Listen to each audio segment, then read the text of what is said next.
This is the Google Pixel 9 Pro Fold, and here is my end of year review for 2024. Now you might be looking at this Pixel 9 Pro Fold and wondering, why does this look a little bit different? And it's because I have a wood cover, and huge shout out to the folks over at Toast. They sent this out, and I'll talk about it a little later in the video, but I absolutely love it. It just makes the phone feel so much more premium. But I want to start things off with design of the Pixel 9 Pro Fold. It's thin. It really is thin, especially when compared to its predecessor. I think Google did a phenomenal job from upgrading from the Pixel 9 or the Pixel 9, not the Pixel 9, the Pixel Fold to the Pixel 9 Pro Fold. And I don't know why they just didn't name it Pixel Fold 2, but oh well. It's super thin, especially when you kind of fold it out. And this display, I still can't get over it. How gorgeous and beautiful this display is. Again, huge upgrade from the original Pixel Fold. Now, I do have the other foldables. I do have the Z Fold and OnePlus, so it feels a little bit heavier. That's something I've noticed, but I've gotten used to it. It's not a problem at all. Inner display, 8 inches. It's the largest foldable that I've used. Is larger than Samsung's Z Fold 6, which I think is 7.6 inches inner display, and then OnePlus Open, which is 7.8 inches. And I do know that the Z Fold 6 has a Z Fold Special Edition, but that never came out in America. I don't think it's coming out. It's a little bit larger, so I'm not even going to talk about it. I wish that was a Z Fold 6, but it's not. Anyway, this inner display, just the quality itself is awesome. For those who do wonder, what about the crease in the middle? It's really not an issue. Like I don't even want to talk about it anymore, but sometimes I get people to ask me, hey, well, you use a foldable, what's going on with the crease? Does it annoy you? It doesn't. It really doesn't. Yeah, when you ask the question, you see it, then it does. But I'll tell you this, outside of this video or just videos in general, I don't really see the crease. Like it does not annoy me. I don't think about it. If I run my finger across the display, it's not a problem at all. Now the cover display is also pretty good. It's 6.3 inches. You know, the bezels could have been thicker, but this cover just kind of covers that up. So I appreciate the wood cover from Toast. The chunky frame right here on the left side, this could have been a little bit smaller when compared to things like the OnePlus Open or even the Z Fold 6. But again, it's something that I've gotten over. I just wanted to point it out. It might annoy some people, but for me, since using it so much since its release, I've gotten used to it. But overall, I think Google did a phenomenal job with the improvement in the design. It just feels so much more premium, and it kind of fits with 2024 foldable standards and heading into 2025. But I want to quickly touch base on this wood cover from Toast. So I have right here this wood cover for the Pixel 9 Pro Fold, as you can see from the back to the sides to the front, and it's precision cut by lasers. And honestly, it was super easy to install. It has MagSafe, and I have right here a wireless portable charger. You kind of just like throw it right there.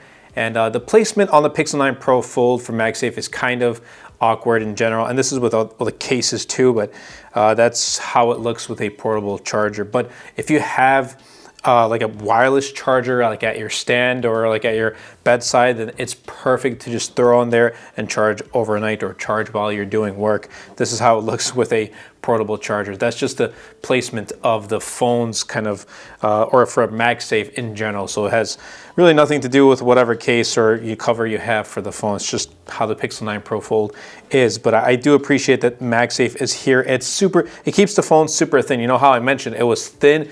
This doesn't add any bulk to it whatsoever. And not only that, it's literally made of real wood. Like it has that texture of real wood, and it smells good. That's like the first time I'm saying it. This smells super good. I really do appreciate it. So the folks over at Toast, they sand and finish each cover by hand to highlight the individual green patterns in each piece of this, which is real wood. And honestly, I don't know, I like this. It gives me like warm, cozy vibes. And opening it up, it just feels really good to hold in the hand. And you can get different colors of or different trims of wood. You can get one without MagSafe. You can get one with it. You can get a Google cutout logo right here, or you don't need to. But there's so many different options and ways you can customize this wood cover for your Pixel 9 Pro Fold. They also have it for a bunch of different other devices. Super easy to install, and I absolutely love it. Huge shout out to Toast for sending this over. But yeah, I will be keeping this on my Pixel 9 Pro Fold. But let's get right back into it. The software is what you expect, Pixel UI, and I said it in past videos, but I'll say it again, like Pixel UI for me, it's up there. It's like one of my favorite UI skins. Samsung One UI is also up there, but using Pixel UI just makes me feel more productive. Like when I use a Pixel phone, I just want to get more work done. I think that's a good thing. Like I want to get my to-do list and check mark everything and make sure I got my work done for the day. Doing YouTube full-time as of right now, at least at the time of this recording, you kind of have to plan each and every day to your own. So some days, like, it's more of like back-end work, like computer work or video editing or sending emails or scripting or researching, whatever it may be. And other days it's like recording videos, recording A-roll like this, recording B-roll.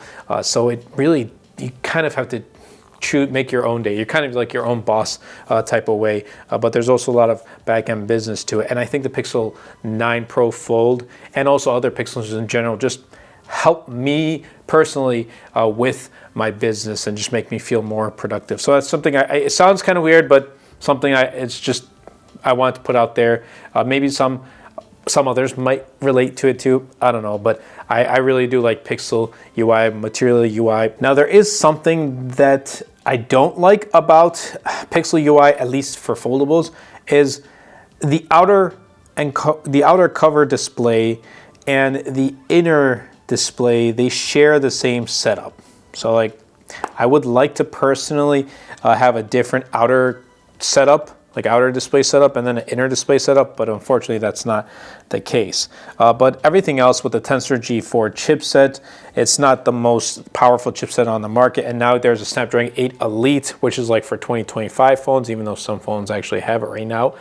But like I'm not running it against like a Snapdragon Elite or a Snapdragon 8 Gen 3 and look at the numbers and see which one performs faster or which one opens an app faster. How does it perform in my daily use? That's what I look for. And it's fast, like what, 1 second, 2 seconds. It doesn't really matter for me if it takes like an extra 2-3 seconds. Tensor G4 is plenty fine for me, and I think it's going to be fine for many people, whether it's just for easy tasks, watching YouTube videos, calling, texting. By the way, call quality is great. I use Mint Mobile, so your carrier network may change the quality of it. That's all on your carrier maybe, but for me, Mint Mobile has been phenomenal. I've been using them for over a year. I've been sponsored by them, but this is not a sponsored video. This is just genuinely me using their network, and it's been great. So the call quality has been phenomenal, and everything else about it, playing games like Clash of Clans, playing games like Call of Duty has been great on this. And there's also 16 gigs of RAM on board, so I'm happy that there's 16 gigs of RAM across like the 9 Pro, 9 Pro XL, the 9 Pro Fold. Good job in that aspect. Google software is great. 7 years of software updates. It currently has Android 15, so that's also a huge plus. And it works seamlessly with devices like the Pixel Watch 3. I have the 45mm. It's one of my favorite watches. Finally, they have a larger Pixel Watch. Finally, Google. Finally. The cameras on this are pretty good. Now, I would have liked to see Google kind of take the Pixel 9 Pro XL camera setup and just throw it on there. And for me, like, camera is not a huge buying factor. I've started to kind of care more about it in recent times, but it's still not like a huge wow. Like, I have to have the best camera on a phone to make that purchase and use it type of thing. But for others, camera is an important thing, but results are still very good. Again, I wish they just took because it has Pro in its name. I wish they took, and you're paying a premium price for this, they took the Pixel 9 Pro or 9 Pro XL camera setup and just threw it on here and called it a day. Like, that would have been so much better, but it's still good. Like photos and videos are fine if you want to share it on social media. Like you're not gonna have any issues. Pixel cameras in general, for me, I've had no issues whatsoever. I've been using a Pixel camera or a Pixel phone in general since Pixel 4a. That was a single camera setup that had phenomenal photo results. Absolutely loved it. And for like night shot with that phone, and still it would perform. Even if I pull it out right now, it'll still perform like a champ. But I absolutely love Pixel results in general. The battery life has also been pretty good. It's been better than the Galaxy Z Fold 6, which is like the main competitor. OnePlus Open is now like late 2023, a foldable. They didn't release an Open 2, but I'm suspecting they're going to release that sometime in the first half of 2025. So that's why I'm only talking about the Z Fold 6. But it has better battery life, 4,650 milliamp hour battery. So if you need good battery life in a foldable, this is going to be very good battery life, very good standby time. Again, this is my use. It may vary from user to user. I'm a heavy user, and even being a heavy user, it lasts me all day. I don't need to charge it at night. I can wake up in the morning and then put it in charge, and I won't have any issues. But when I do put it in charge, it's still slow. And I'm going to point that out there. I pointed out in my previous videos of this phone, please put in faster charging, Google. Please, at least put in 45 watts like Samsung's S24 Ultra. Or maybe you can go even higher. Do like 67 watts, do 80 watts, whatever it is. Just please put in a little bit faster charging speeds. I would really, really appreciate it. And I think a lot of other people who use the Pixel 9 Pro Fold would also appreciate it as well. Now talking about the price, because it's an important factor for many when picking it up. $1,800 it's a hard justification to buy a foldable, and this phone always goes on sale. Don't pick it up at MSRP. If you can find it for hundreds of dollars less, then it becomes more of a option of all of the other foldables or all of the other phones that you have on the market, for one of, at least for this to kind of be your main phone. But at MSRP, it's really hard to justify it. $1,800 is a lot.